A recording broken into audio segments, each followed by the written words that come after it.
Good morning. So how are you doing, friends? Great. Okay, definitely. Very happy to have come here to Chennai Speakers Forum. I believe this is my first visit to the club and I'm very honored to have been invited here. Thank you so much for having given me this title, Building Humor. Now, I believe this is one of the very few clubs or the only club which has conducted a mock contest. I have not seen this before, or I do not know if only I am not aware of such a process. However, congratulations for having taken such an initiative. Like that drives many people towards contest. Like I am one person who would always believe like when you join Toastmasters, contest can be one milestone which tells you how you can grow and where you can grow towards. So wonderful efforts and sincere appreciation to Chennai Speakers Forum. Now, evaluation, like you have practiced it. Now, what about humorous speech? Now, even before I start talking about building humor in a humorous speech contest, I'd like to know how many of you here are going to participate in the contest this time. Humorous speech contest, all right, beautiful, beautiful. That's definitely very nice to know. Now, it starts with this question, my dear friends. It always starts with this question. How many of you feel humor is not my cup of tea? Okay. Okay, glad. Okay, may I know the reasons, my dear friends? Why do you feel humor is not your cup of tea? What are the reasons that stop you from thinking about humorous speeches? Like maybe a CC, maybe a contest? No, I'm not going to get into that zone. Why? Whenever I prepare something, right, I think it might be humorous, but it turns out to be inspirational. It turns out to be inspirational. Serious message of my life. It turns out to be so. I can very much understand that point. Then Prince. When I prepare a humor, when I deliver, when people don't laugh, I feel What embarrassed. What do I do? It's okay when people don't clap for my speech, but what if people don't laugh for my jokes? That's so embarrassing. All right. For me, great. the reverse happens when I give an inspirational speech about People my laugh. life. People laugh. People laugh. Glad. So the audience is always unpredictable, right? Yeah. Like how many of you feel that? See, I'm a serious speaker. Like I can build motivation, I can build inspiration because I'm a serious speaker, but humor is not my area. Now, I'll give you a few examples, my dear friends. It all starts with this question: will people laugh for my jokes? Yeah. So first time when you prepare for a humorous speech contest, you prepare a script, okay? You thought it is definitely humorous.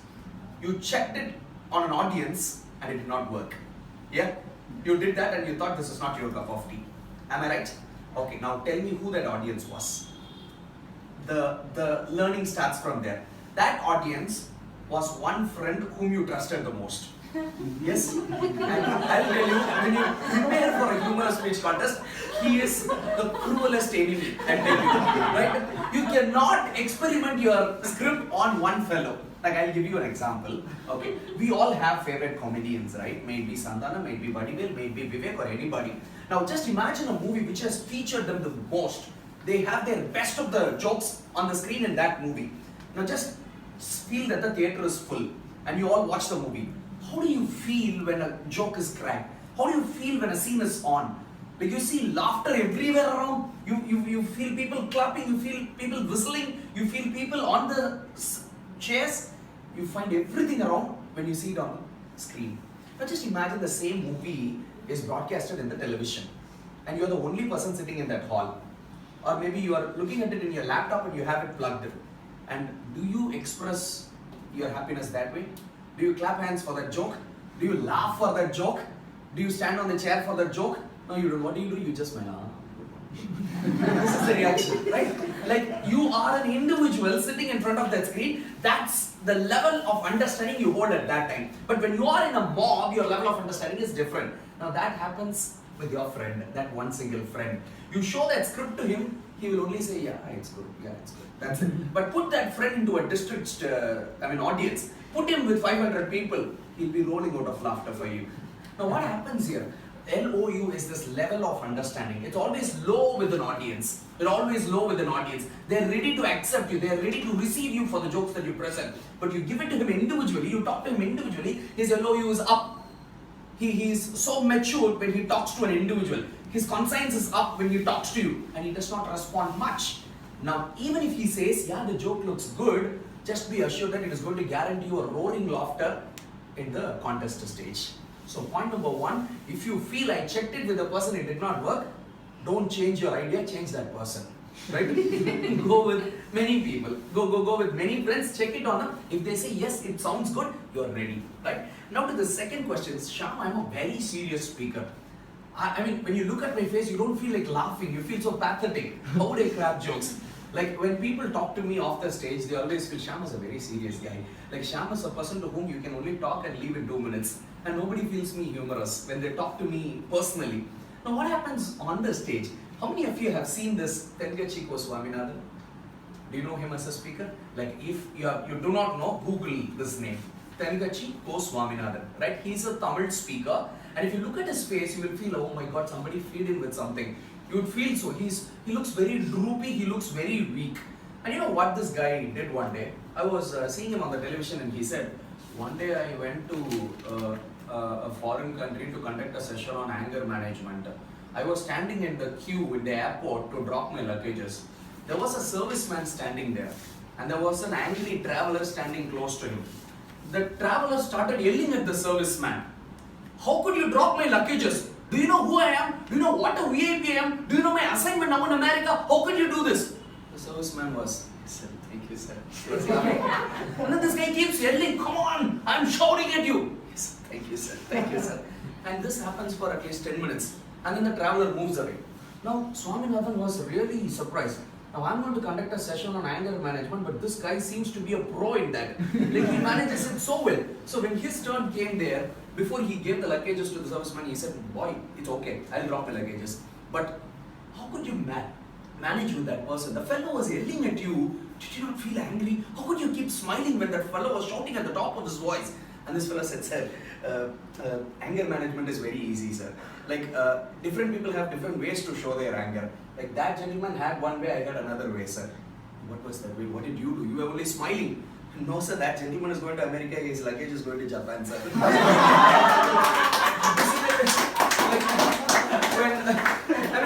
Tengachi Swaminathan is a very serious person. You look at him, like, you please look at his face and check if this man would have created that humor.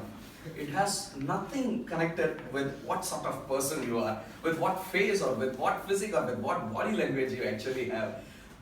Of course, we may not have seen Swaminathan. I believe you all have seen the photo of Abraham Lincoln. Yeah, how does he look? I mean, we say long face is a face taken by angry people. Yeah, when you say he has a long face, he's very serious. This man literally has a long face. Yes, he never laughs. Have you seen a photo of Abraham Lincoln smiling? No. I'll tell you what this guy did once.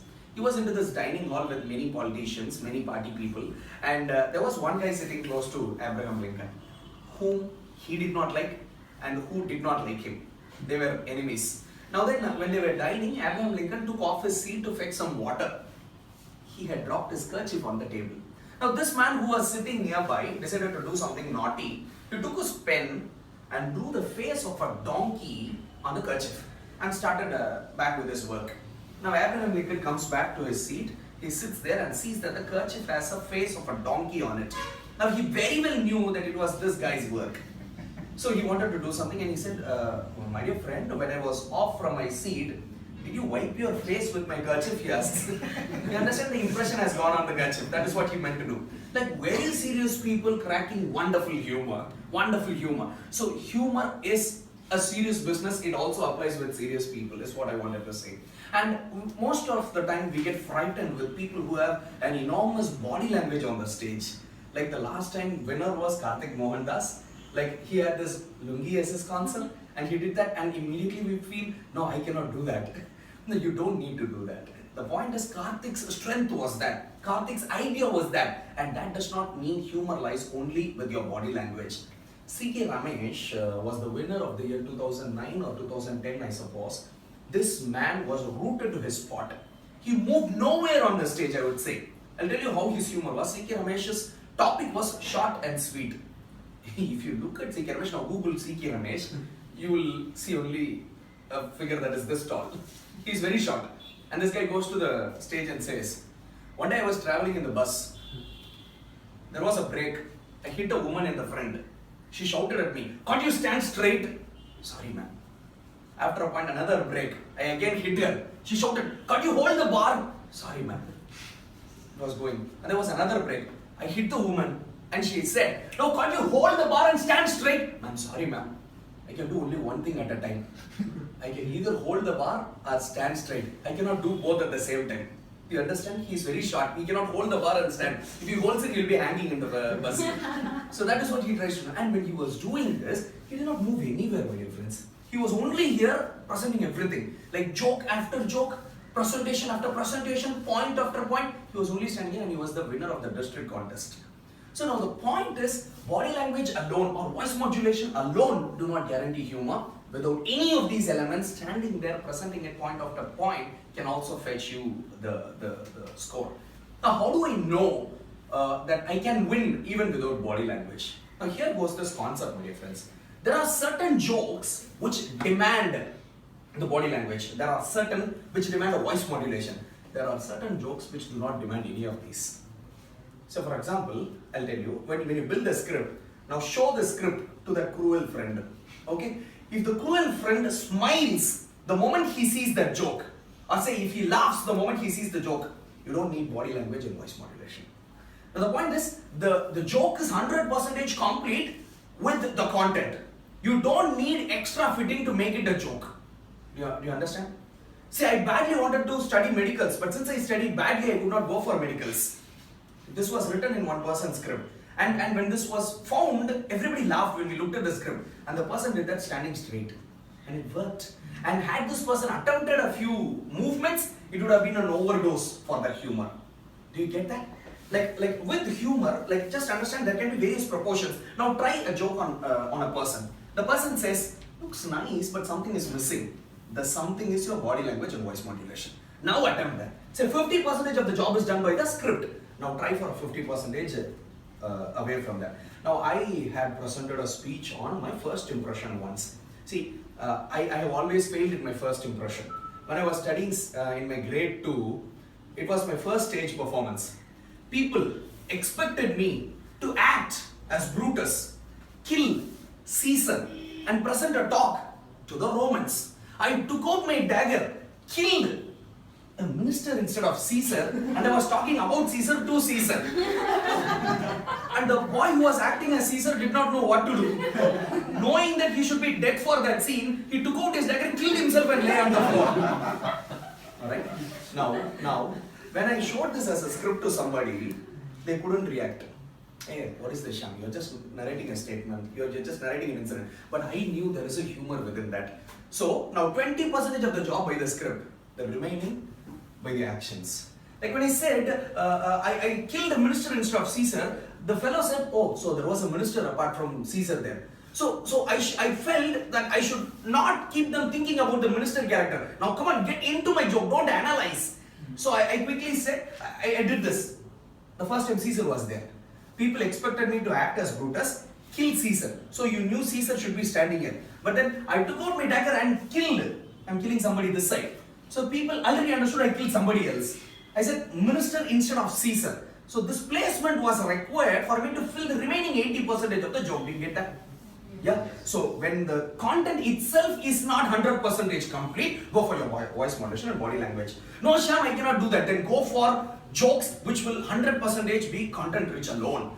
Like the content alone can create the magic. Go for such jokes. So you can be a powerful speaker. Is that clear? So the proportion matters. Now, there is one element which we cannot avoid when it comes to humorous speeches. The element called unpredictability. Surprise. Different people quote it in different ways. See, when people get something that they did not expect, there is a humor. And there was this Toastmaster Selvarajan who was presenting his ISC speech this time. And he said, I was not happy about my job, the IT job, he said. And he just went on to quote like this. See, I wanted to excel in my work. I did not want to excel as my work. He says, now, maybe we did not expect that. I did not want to excel as my work. Where did you come? How did you pick up something like that? And when I was presenting my speech, there was a place where I had to say about my handwriting. And I said, I had a poor handwriting, but I never accepted that. So people say, Shyam, your handwriting is obnoxious. They say, cool, that's my font style. I say, no, Shyam, why are your notebooks and papers always torn? Sir, my pen is mightier than a sword, I say. Like, these are areas where you play with words and you see that people get something that they did not think about. And that works. There was a speech where I had to present about my difficulty with mathematics. And I went on to say, when I was in my grade 1, my maths teacher asked me to recite numbers in order. So I went to her and I said, yes ma'am, my uncle had once taught that to me, so I can say that. So 1, 2, 3, 4, 5, 6, 7, 8, 9, 10. Great, continue, she said. I smiled and continued. Jack, Queen, King, As. You understand? Like, this is something that people don't expect out of the flow. And maybe we have heard these problems, right? Prove the following in mathematics. Yeah. Prove that a plus b the whole square is equal to a square plus 2ab plus b square. I never said a plus b the whole square is equal to a square plus b square plus 2ab. Why should I prove that? Like, this was the point that I specified in one of those segments. So unpredictability on its own gives you the humor. But then we always fall into this trap, my dear friends. When we think about unpredictability, we go with the joke that we have heard. We go with the joke that has the influence of another joke that we have heard. And there is one thing that we do wrong. What is that one thing that we do wrong? Like, I started my humorous speech in 2015 like this. Again, the same speech on mathematics. I said, my speech started like this. I said, the great Indian mathematician Ramanujan and I had one difference. Ramanujan was so good in mathematics and so poor in all the other subjects. I was so poor in mathematics, and remember what I said. There was only one difference between Ramanujan and me, and that difference lies in mathematics. In the other subjects, we were both the same. Like, worked. It worked there, but there was a mistake here. Can you identify what the problem here is? This is not a recommended joke in a humorous speech contest. Why? There is ambiguity. Yeah. There is ambiguity. Ambiguity? Okay, maybe it takes time for people to understand and then react. Okay, I'll give you another example. Even that is a bad example. You know what a guillotine is, right? Head cutting machine. Like, earlier there was a guillotine wherein 3 convicted prisoners were brought. One was a priest, the other was a lawyer, the other was an engineer. So first the priest goes there, he was to be executed. So they take him to the guillotine and say, is there any last statement that you wish to tell this world? And this man says, see, I'm a priest, all these years I have served God. I don't want to have my head down when you cut it. I want to look at God, I should look upwards. Then you may cut it. Then say, okay, your wish will be granted. So they had him facing upside. Now the man says, press! The button was pressed. And the blade started moving down. It came close, and it stopped close to his neck. It did not cut him, it stopped here. And the execution cannot happen twice. The punishment can be executed only once. So they say, remove it. It's a miracle, I do not know what happened, you may leave now. The priest walks off. Now the next one, lawyer comes there. He comes in and they say, is there any last statement that you would like to give to this world? See, I am a lawyer, I live on experiences. I'll do exactly what that guy did. I will also lie like this. I'll look upwards. So he lies that way. And he says, press! And the blade comes down, and it stops close to his neck. It doesn't cut his throat. So he's also escaped. The execution cannot happen twice. They say, take it off, you may leave. Oh my God, I do not know what is happening, the executor says. And finally the engineer walks that way. And they say, is there any last statement that you would like to give to this world? Sir, actually the blue wire and red wire are not connected properly. That's why it's not working, he says. So what happens? They connect it and kill him. Right? Now, when I tried this with a group of people, even this worked, but this is not recommended. Why? Why? Maybe think of the Ramanujan joke, think of this one. What's wrong?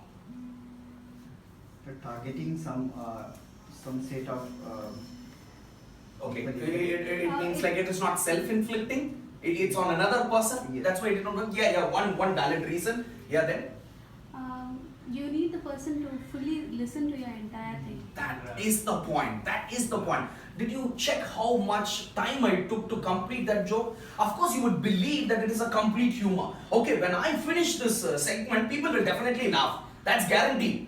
But I have taken up 1.5 minutes for this. They've got 5 to 7 minutes. And people are not really worried about how good your joke is by the end of the segment. But it is about how frequently you have them laughing.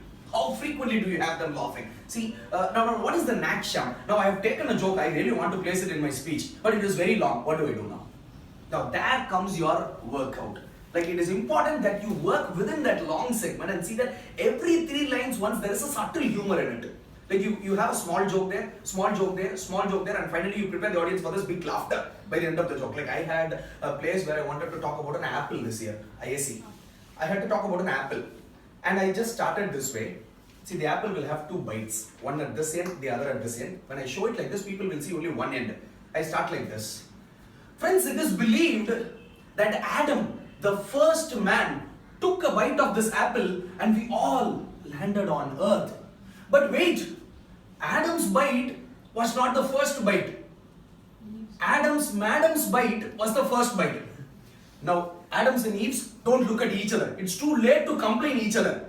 Eve's, it's okay. You had a good taste. Adam's, it's okay. You still have a good taste. Like when I said this was not intended to be humorous. Like my joke was lying later. But then I had to do this little smile work all through that script to keep them prepared for this heavy joke. So people don't feel like I was waiting for a long time to listen to that joke. So they were prepared. And in the flow, they were carried through. You understand? So the frequency of laughter, if you look at the balance sheet of humorous speech contest, you will see that the audience response matters the most. And if at all we have talked about a serious person can crack jokes. A person without body language and voice modulation can still have a place in a humorous speech contest. And your unpredictability can help you.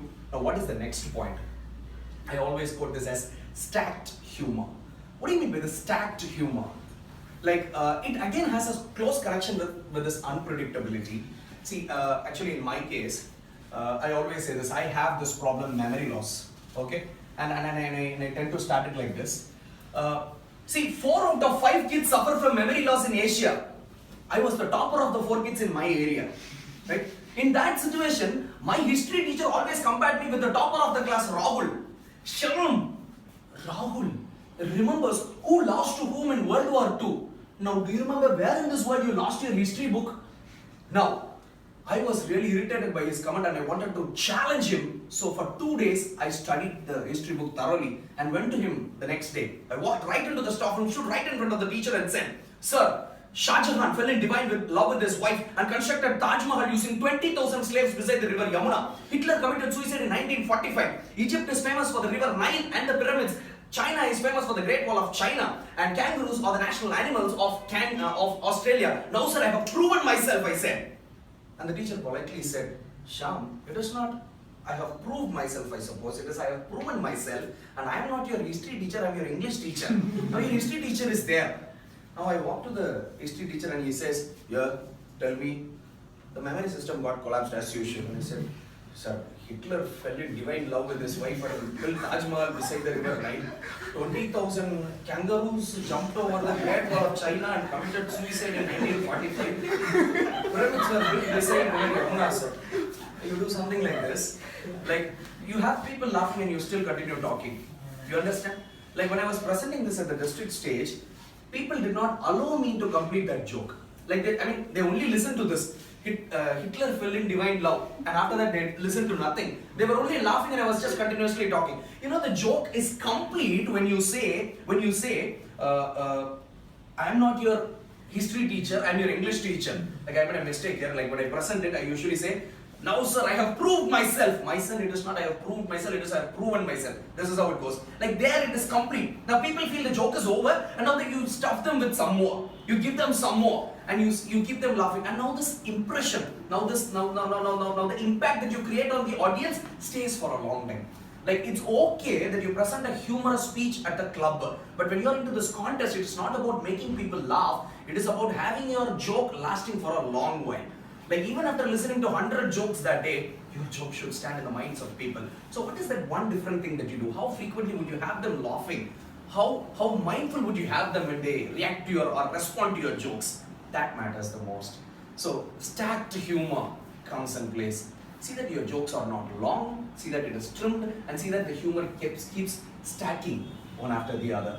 And always also try to use the situation. Try to use the situation. Like there was this case when Jayan was anchoring the show at VIT.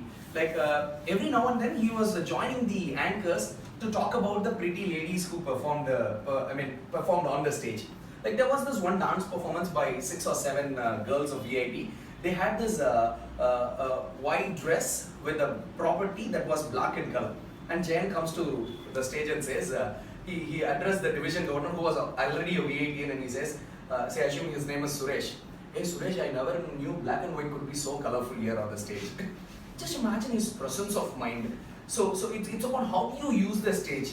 There was this person, Chandil Kumar, who is again a humorous speaker. He came to our club once and one of our new young speakers asked, sir, I heard you are in Toastmasters for a long time. Did you join in 2005 itself, sir? No, I joined in 1995. He said, now look at the response. No. Like we imagine he is going to say something even late and he got something even before. I mean, that's surprise. That's the unpredictability. That's the presence of mind. That's using the situation.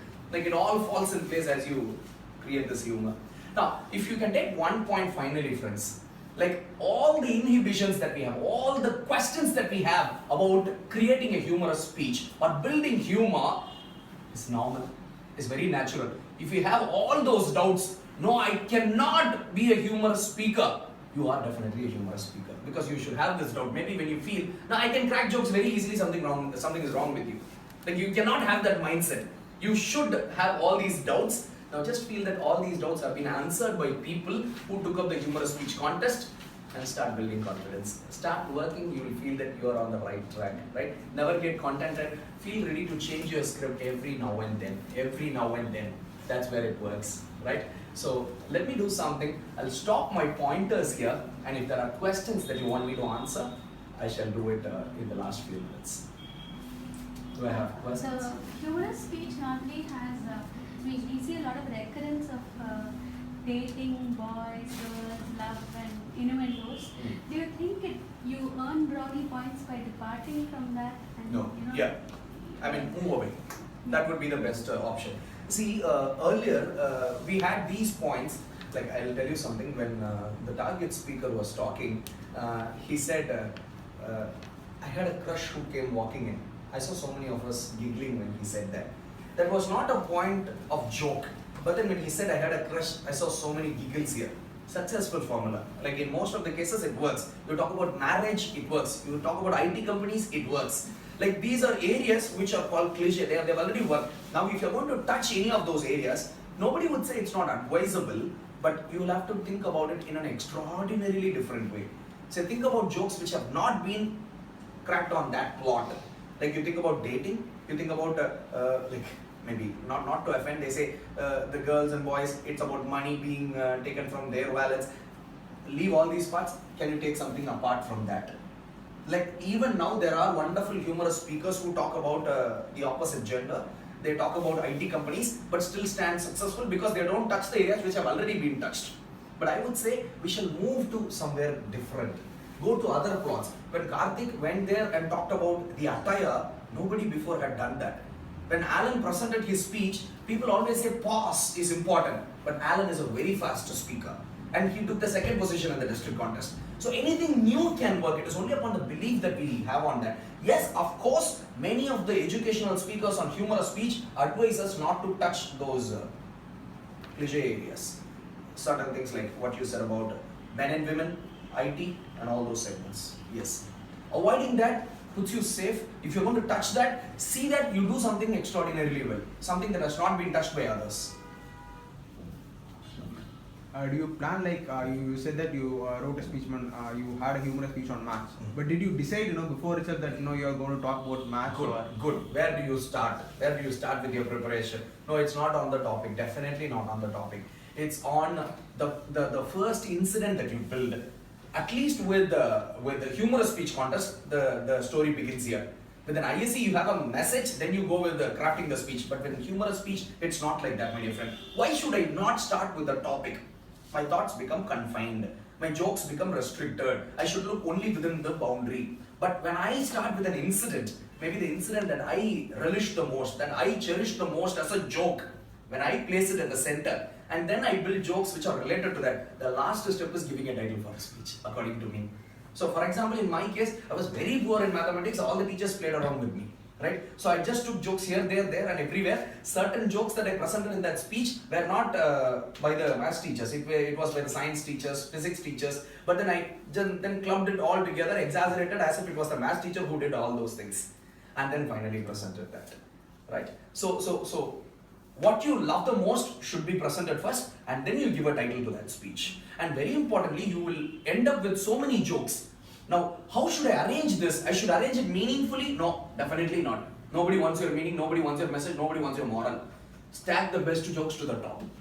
How people react to you in the first 60 to 90 seconds is very important, because that is the way they are going to react to the other jokes as well. Now think of the best joke at the top. You had a roaring applause, but a roaring laughter. People will laugh the same way even for some average jokes that you have at the end. But then if you feel, I'm going to have the best jokes reserved to the end, nobody will react. Like the thing that you set at the beginning will still keep carrying forward. So it's like that. Yes, sir. When we draft our script, right, or the speech, the entire speech may not be humorous, or there would be instances that you when you draft, there would be a couple of instances where you feel that it is humorous. But how do we convert those non-humorous incidences into humorous? Okay. Point number one, it should be humorous, sir. Like every segment should have at least 2 to 3 jokes within. There is no doubt in that. Okay, it should be all humorous. Now, how do I convert a serious thing into a humor? Like I will tell you, people are not looking for logic in a humorous speech. That is the first point that you should take into your mind. See, I said 1, 2, 3, 4, 5, 6, 7, 8, 9, 10, and then I said a jack, queen, king, as. Do the cards have 1 in them? They don't have. Did you think about that? No, you don't. You're just ready to accept me, right? So you can go illogical. So think crazy, think mad, and just keep moving. I can also quote you some other examples from the very same speech. Like you have this, right? Like predicaments inside the examination hall is very tough. Yeah. See, the worst thing in a mass exam hall is not forgetting the calculator and logbook for the exam. The worst thing is having the calculator and the logbook and not knowing to which problem you should use them. Yeah? And your answer for the entire exam will be over with 5 sheets remaining in the main sheet itself. And you see everybody getting 15 additional papers and you don't know why. Yeah? Now these are situations which were not initially humorous. Like my humor was again at the end. Like you just add these little elements here and there. Think about things that people can relate. It definitely helps you. It definitely works. Now what happens really, my dear friends, like after the examination you should disappear from that spot. Do you know that? Like particularly if you're a below average student in maths, don't stand there after the exam is over. Now what happens? Like one guy comes running and he says, the answer for the 5th question is 25. The other guy says, no, it's not 25, it's 25.05. Now my answer for such a question has always been minus 22,550. And it has never been even close to that. So, such things. And finally, if you can touch Toastmasters a little, say for example in mathematics, people always ask us to find the value of x.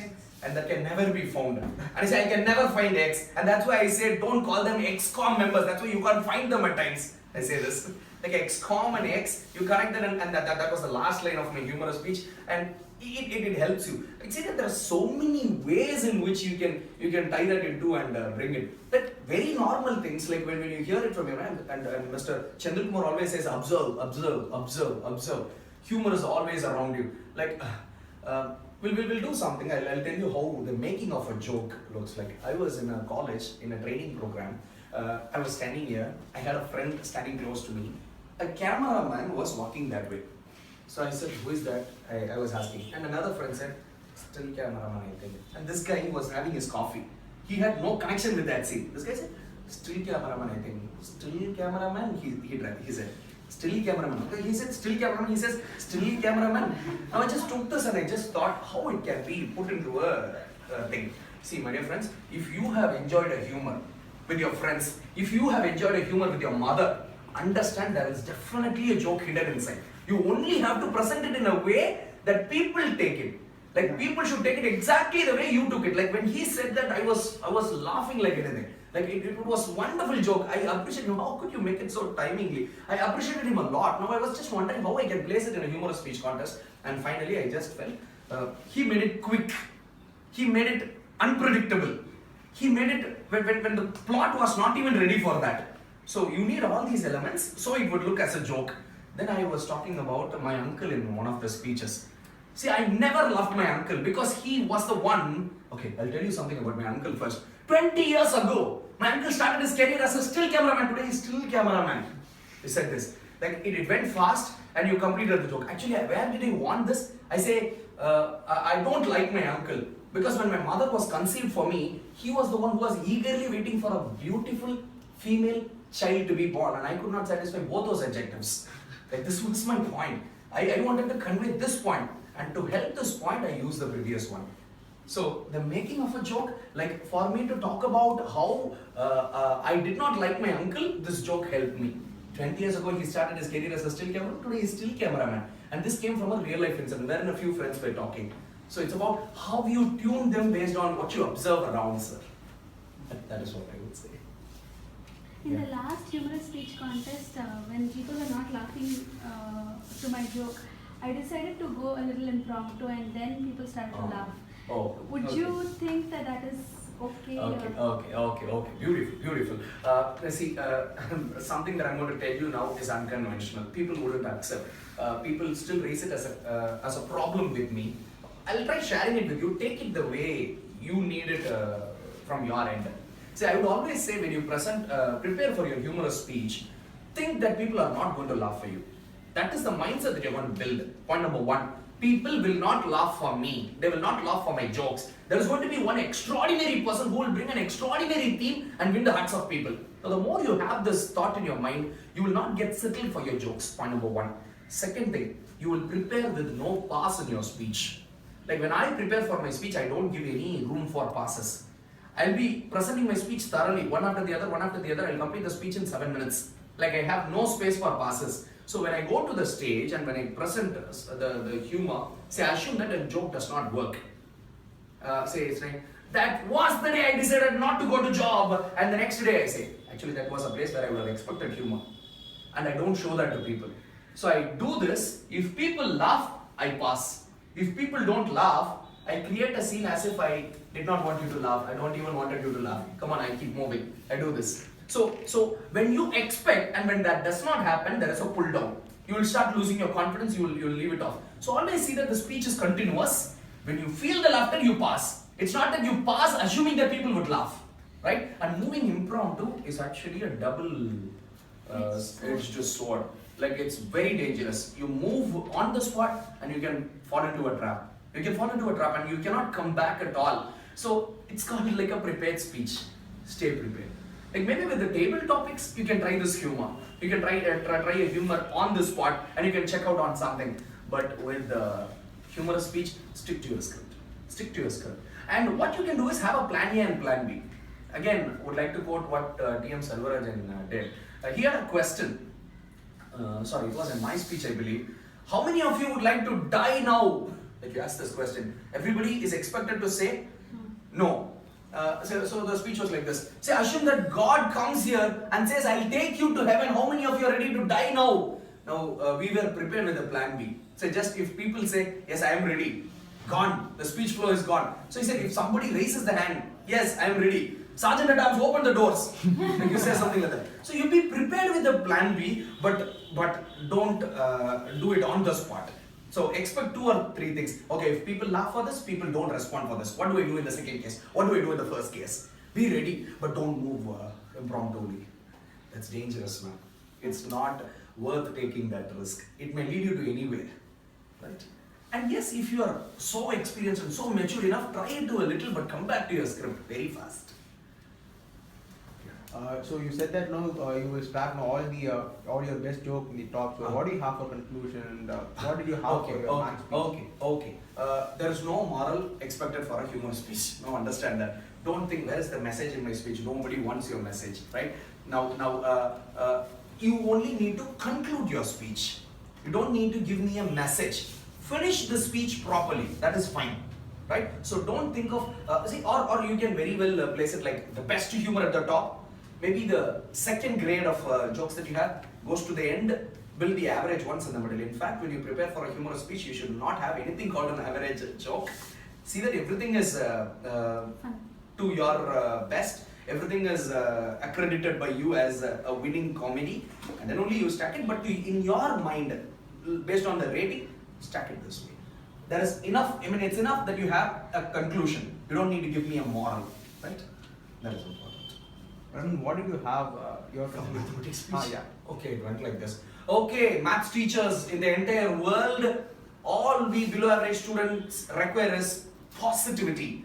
Don't teach us probability, teach us possibility. Don't ask us to find the value of x, it looks like a wrong sign. Ask us to find the value of v, it looks like a tick sign.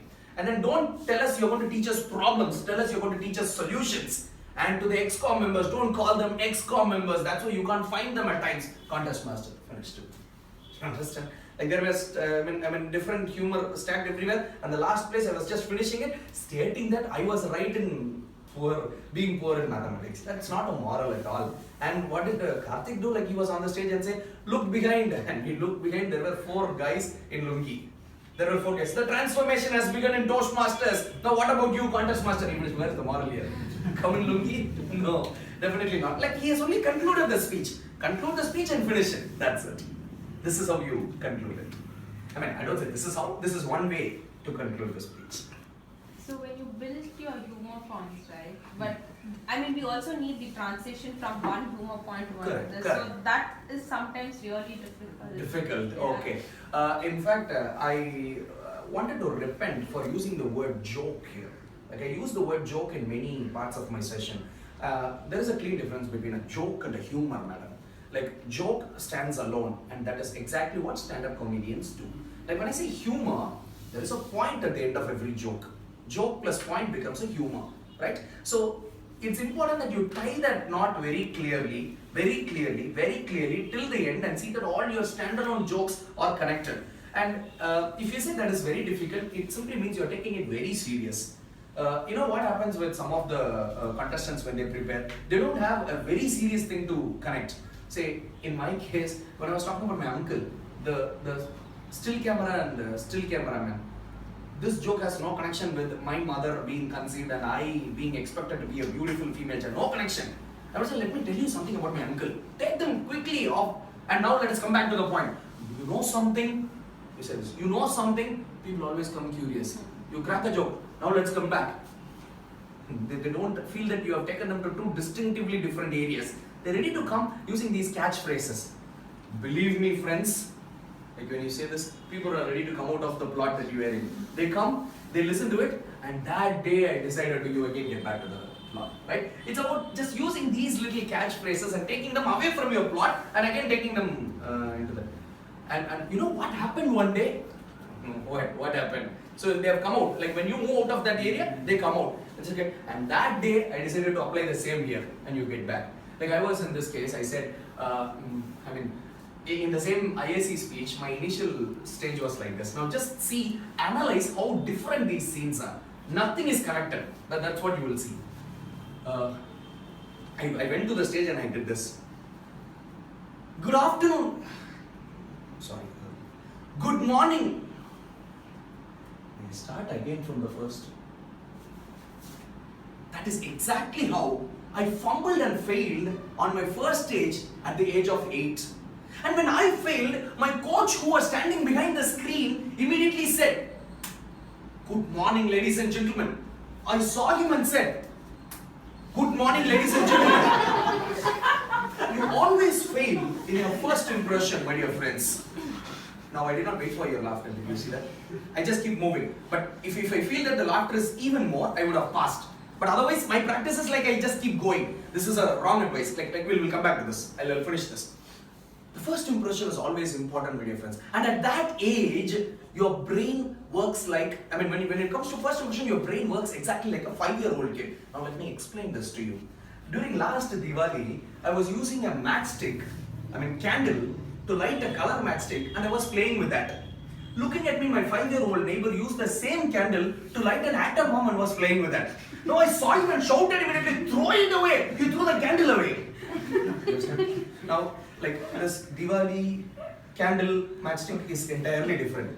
The coach, this is entirely different. And after this comes the Caesar command. Exactly after this, during my first, I expected to be Brutus, kill Caesar. This comes immediately after that. Do you find any connection between these, friends? The first one, the Diwali, the Caesar thing, no connection. I only said if everything can be connected with first impression. Now all these things can be connected with stage fear. All these things can be connected with nervousness. All these things can be connected with insanity. Anything can be connected. Like this is how you connect them. Like you feel that there is one light thing to connect, I again say people are ready to go illogical. They help you in a humorous speech. We don't want logic. Just keep going. See, just imagine what happened to that boy after that. He threw the candle away. What happened to the boy? Nobody worried. Nobody really wanted to know what happened to that boy. No. Like they know it's not true. It was not true. It did not happen. And this incident, killing a minister instead of Caesar, never happened. Right? And there was no coach who did this. There were incidents close to that, incidents similar to that. You build it and people don't want to check the credibility of the incident. And with that as your advantage, you can still keep moving. And even when I present it to you, I don't stop there. I don't feel like stopping because my practice is that way. And when I see a very huge applause that my voice cannot be heard, I pass. Then I continue. Then I continue. This way you can escape from that problem. What happens if they don't laugh? I don't even want you to laugh. I'll continue. You present that. And very soon you will be coming out of that problem. You will be able to predict if people would laugh or not. You'll be able to feel that very clearly. Yes, friends? But happy that so many areas have been touched. So many areas. I mean, I'll tell you, like, in no other place have I had so many questions. Glad that these areas, I mean, I understand that you have been into more of preparation since you have practically felt all these difficulties you have been able to discuss this. Very proud of you, friends.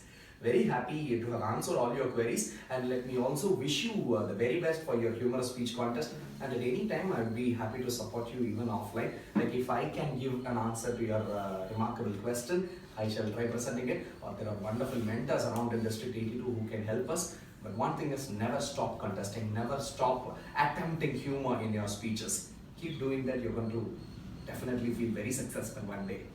And once again, thank you for the invites. Now, can we take 2 minutes to share or maybe to announce something to Chennai Speakers Forum? Sure. Yeah? Okay. Now I assume that the humorous speech session is over, right? Like 2 minutes to the ExCom committee. My dear friends, since I was introduced, I did not take time to quote my name. I'm from Virudhunagar Toastmasters, a club in Virudhunagar. Virudhunagar is like 11 hours away from Chennai, okay? But Madurai is close, 10 hours away, right? So, would you people love coming down to Madurai one day upon our invitation? Sure. Upon the invitation of Virudhunagar Toastmasters, yeah? 10 hours? Like a van that is as huge as this hall can bring you all there. Yeah? Would you love to come? Okay, if I say the day would be September 23, 2017, would you love to come? It's a Saturday. September 23, 2017. Okay, if I say it's going to be the first of its kind inter-Gavel conclave in India, would you come?